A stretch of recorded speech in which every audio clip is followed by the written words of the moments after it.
Finger prints reports మొత్తం నాశనం చేసావు. పాపిష్టిదానా, ఇదేనా ఇదేనా నువ్వు చేసే హెల్ప్? సారీ అమ్మమ్మ, కాలు స్లిప్ అయి పడ్డాను. కళ్ళెక్కడ పెట్టుకుని నడుస్తున్నావు? ఏదో పొరపాటున పడిపోయినట్టుంది కదా, వదిలేయండి అమ్మమ్మగారు. డూప్లికేట్ది ఇంకొకటి తెప్పించుకోవచ్చులేండి. వచ్చిన వాటిని పాడు చేసుకుని మళ్ళీ డూప్లికేట్ తెప్పించుకోవడం ఏమిటి? అలా జరిగిపోయింది, ఏం చేస్తాం? పాపం, తను మన కోసం కాఫీ కష్టపడి చేసింది. మీరిప్పుడు అరిస్తే ఫీల్ అవుతుందేమో. వాటికేం తక్కువ లేదు. అమ్మమ్మ, మళ్ళీ మీకు కాఫీ తీసుకురానా? ఏం అవసరం లేదులే, పో అవతలకి. తీసుకెళ్ళు. వెధవసంతని వెధవసంత.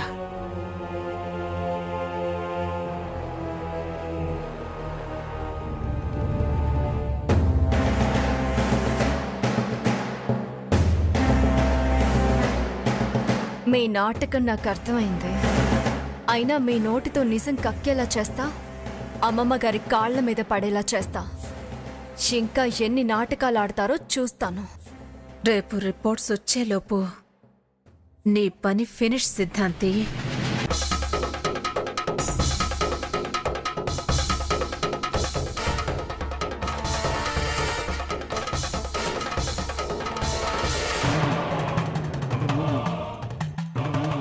నీ ధ్యానం పూజ ఇంకెంతసేపులే.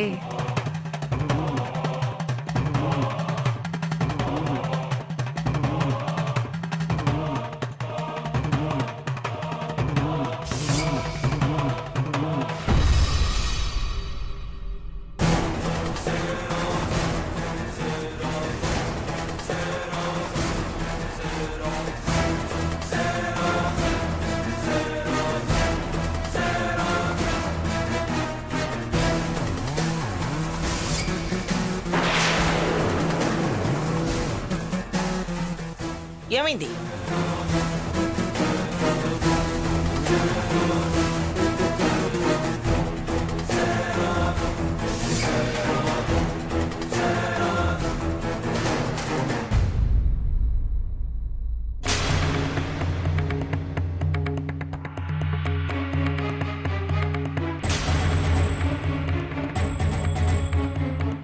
ఈ దుర్మార్గుడు నాతో ఏదో పర్సనల్ గా మాట్లాడాలని మెసేజ్ పెట్టి తీరా ఏంటని కనుక్కోడానికి వెళ్తే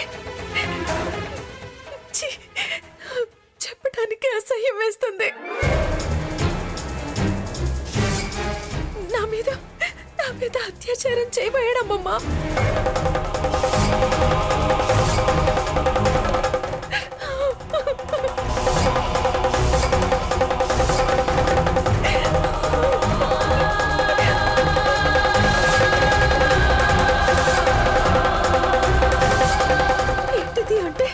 మర్యాదగా లొంగిపో, లేకపోతే నువ్వే స్వర్ణని మర్డర్ చేసావని చెప్తా అని నన్ను బ్లాక్ మెయిల్ చేస్తున్నాడు.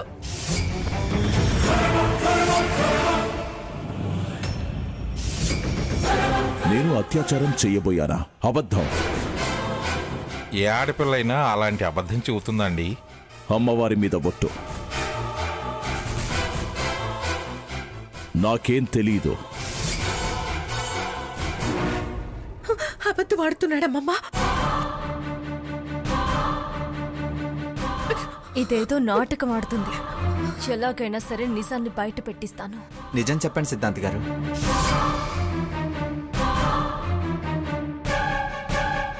అదలా భయపడిపోయి వణుకుతుంటే ఇంకా ఆయన చెప్పే నిజమేంటి? విషయం అర్థం కావట్లేదా? ఆత్మలను చూపిస్తా, దెయ్యాలను బంధిస్తా అనడం అంత అబద్ధం.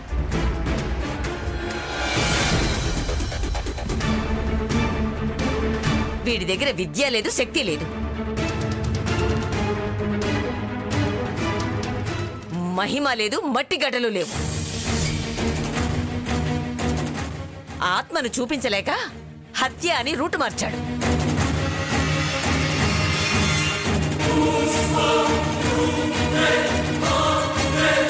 బంతన్నాడు, ఎగురుతుందన్నాడు. బంక చేసి ఏదో గారడీ చేశాడు.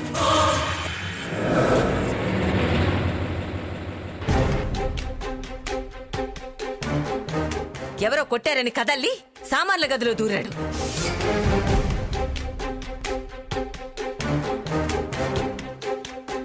ఫింగర్ ప్రింట్ పిండా కూడని ఏదో కాలక్షేపం చేశాడు.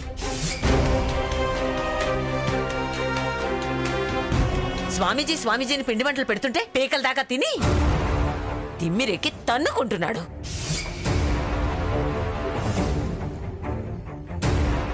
ముందు వీడిని తన్ని బయటికి తరివేయండి. అమ్మవారి మీద ఆన అంటున్నాను. సిద్ధుణ్ణి ఇలాంటి సిగ్గుమాలిన పనులు నేనెందుకు చేస్తాను? చాలా మంది బాబాలం యోగులం అన్న వాళ్ళ బతుకు బండారాలు చాలానే బయటపడ్డాయి. ఏడవకు, ముందు మంచినీళ్ళు తాగు. వెళ్తావా మెడబట్టి గెంటమంటావా? ఎంతమందిని ఇలా పిచ్చోళం చేస్తావు? నిన్న వాచి చూపించి మా అన్నయ్య మీద అనుమాన పడేలా చేశావు. వాటి సంగతి వదిలేరా. ఇదేం పని స్వామి?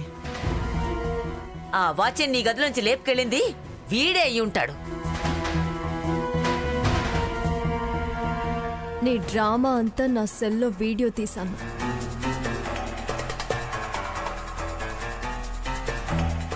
మర్యాదగా చెప్పేదంతా అబద్ధం అంటావో, తప్పైంది అంటావో, ఎలా మేనేజ్ చేస్తావో నువ్వే చెయ్యి. తాగు తాగు. అతను బయటికి వెళ్ళడానికి వీల్లేదు. నువ్వు వాడే నాటకాన్ని నువ్వే మార్చు, లేకపోతే నీ బతుకు నేను మార్చేస్తాను. ఇంకా మాట్లాడతారేంటి? వాడి మాటలతో అవసరం ఏంటి? వాడిని బయట గింటేయండి.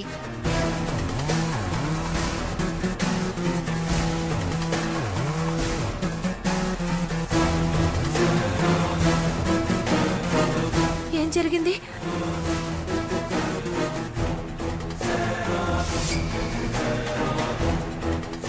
అందరూ ఎక్కడున్నారేంటి? ఏం జరిగిందంటే ఏం జరిగింది? స్వామీజీ నిన్ను గదిలోకి పిలిచి బలాత్కారం చేయబోయాడని నువ్వేగా అరిచి గోల్ చేశావు. నేనా?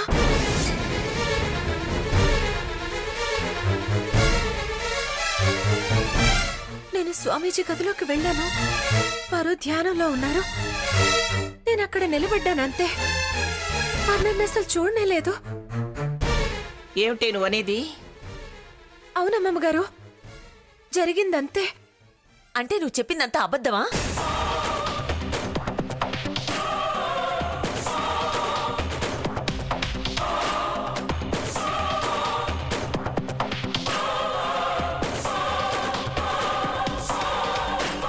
నాకిప్పుడు అర్థమైంది. ఖచ్చితంగా నా ఒంటి మీదకి స్వర్ణ ఆత్మ వచ్చింది. ఇదంతా తనే చేస్తుంటుంది.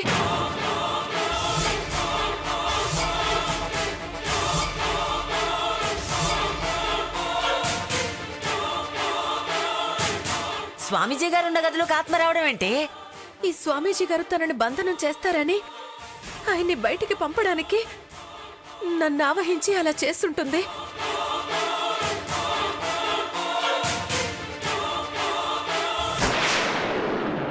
ఆయన గదిలోకి ఆత్మ రావడం ఏంటి?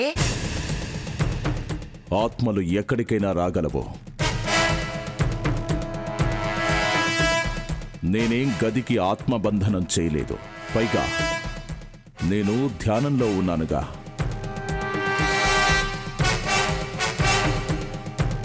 అదే జరుగుంటుంది.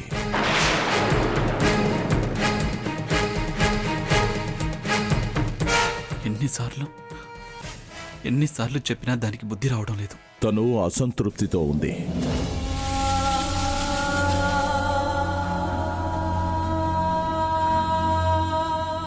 పైగా హత్య చెయ్యబడింది.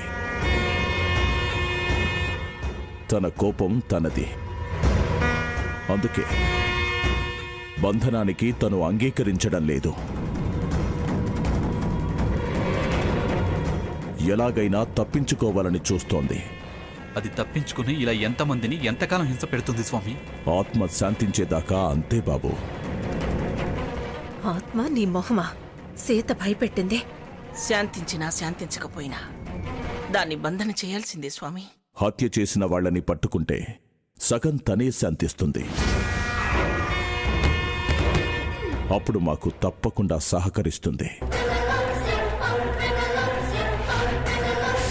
అంతదాకా తప్పించుకోవాలనే చూస్తోంది. ఏదో ఒకటి చేయండి. నేను దాన్ని ఇలా చూడలేకపోతున్నాను. స్వామి, ఏదైనా త్వరగా కానివ్వండి.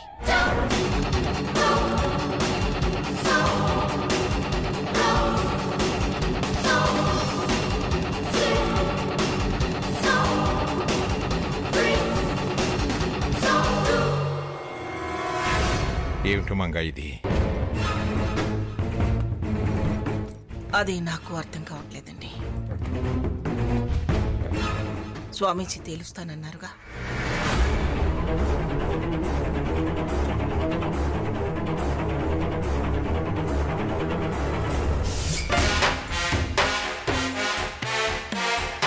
సారీ.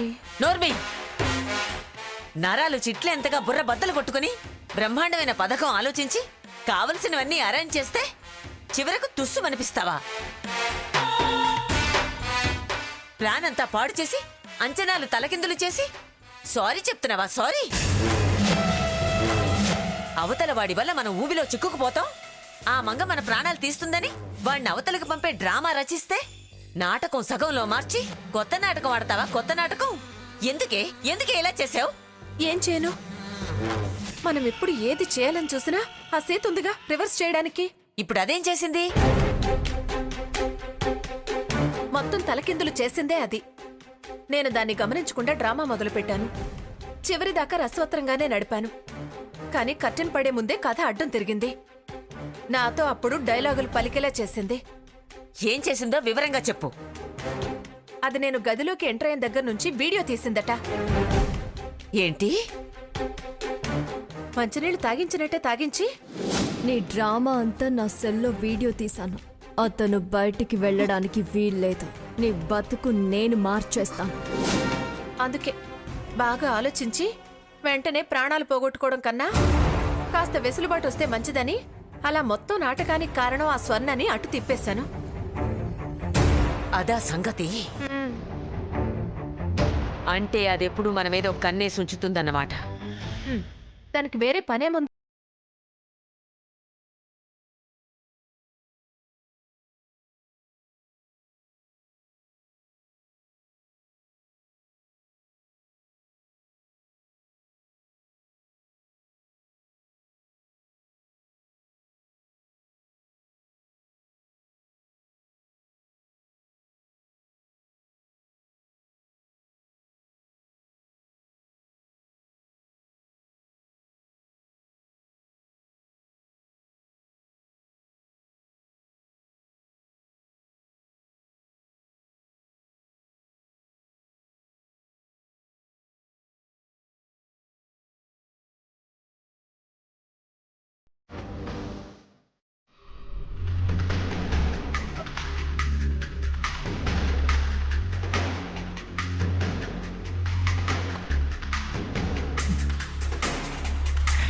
వెనకపోతే మంట, ముందుకు పోతే తంట అన్నట్టు అయింది మన పని.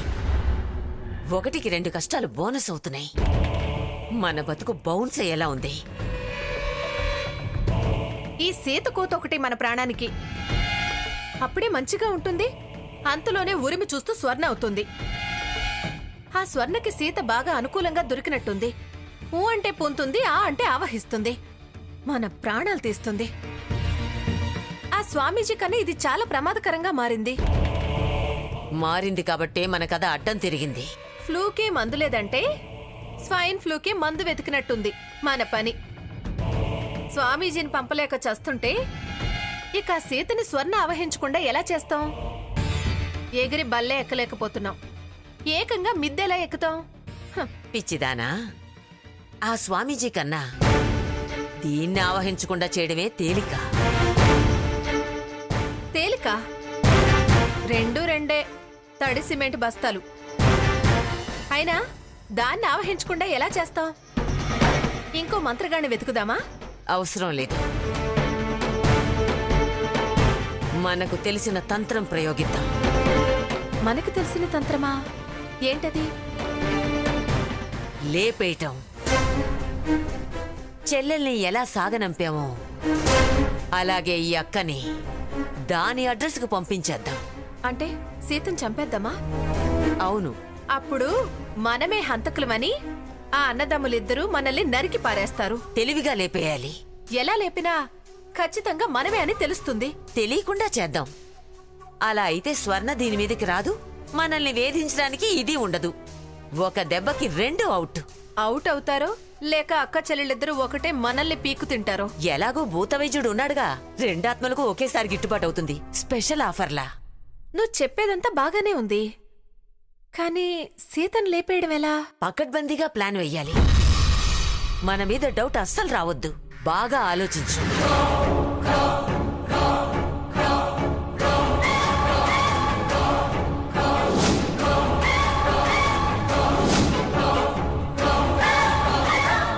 ఐడియా.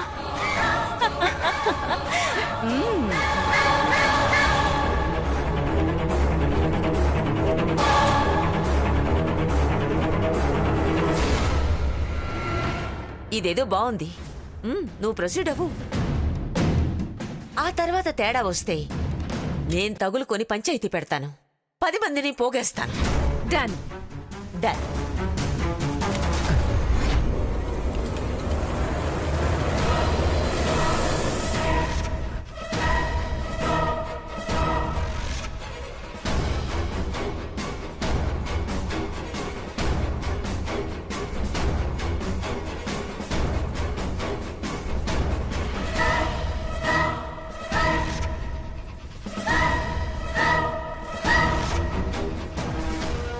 ఈ కాలకూట విషాన్ని నా ప్రియాతి ప్రియమైన అక్కకిస్తే తన ప్రియాతి ప్రియమైన చెల్లెలి దగ్గరికి తిరిగి రాని లోకాలకి వెళ్ళిపోతుంది.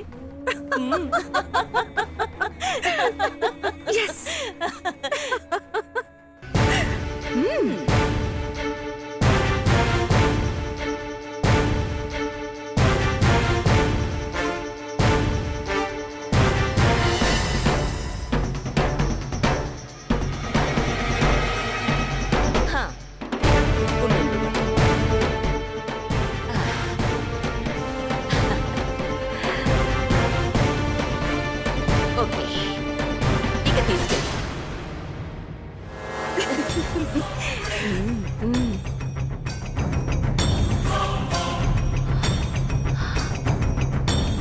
మంగా, నీ మీద పగకి ఎప్పటికైనా నాదేనే విజయం. అంతే.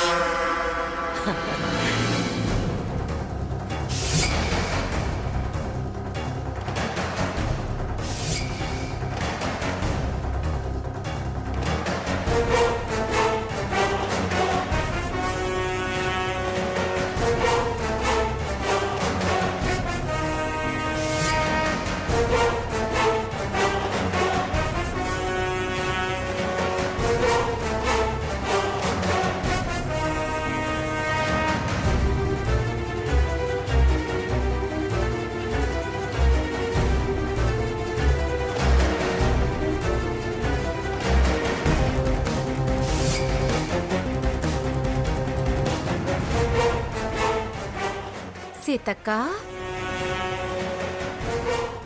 ఏంటి చెల్లి? నీకు నా పిలుపు వేళాకోళంగా ఉంది. నేనిప్పుడు ఏం వేళాకోళం చేశాను? అక్క అంటే చెల్లి అన్నాను. నీకోసం ఫ్రెష్గా ఫ్రూట్ జ్యూస్ తీసుకొచ్చాను. ఏంటి సడన్ గా నా మీద అంత ప్రేమ? నిన్నే నీకు సాయంగా పనులు చేస్తా అన్నాను. ఏమమ్మమ్మ గారు? అవునవును, నిన్న కాఫీలు తెచ్చి పెద్ద సహాయం చేసావుగా. అది పొరపాటు జరిగిందని అక్క నిన్నే చెప్పింది కదా. నాకు జ్యూస్లు అంతగా ఇష్టం ఉండవు. ప్రేమతో నీకోసం చేశానక్క. నేను చేసిన జ్యూస్ తాగవా? అదే స్వర్ణ తెస్తే ఇలాగే తాగనని, ఇష్టం లేదని అనేదానివా? అంతగా అడుగుతుంటే వద్దంటావేమిటి? తాగు. మీరే ఇవ్వండి అమ్మమ్మ గారు.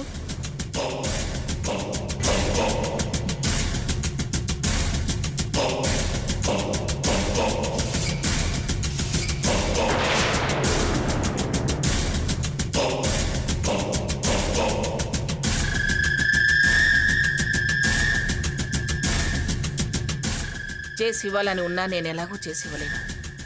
ఏదో నా చేత్తో ఇచ్చానన్న తృప్తన్నా ఉంటుంది. నీ చెల్లెలు ఇస్తే కాదంటావా ఇష్టం లేదంటావా అన్నావు. అలాంటిది నా చెల్లెలికి ఇవ్వకుండా నేను ఒక్కదాన్నే తాగేదాన్ని కాదు. కాస్త నువ్వు తాగి మిగిలింది నాకివ్వు, నేను తాగుతాను.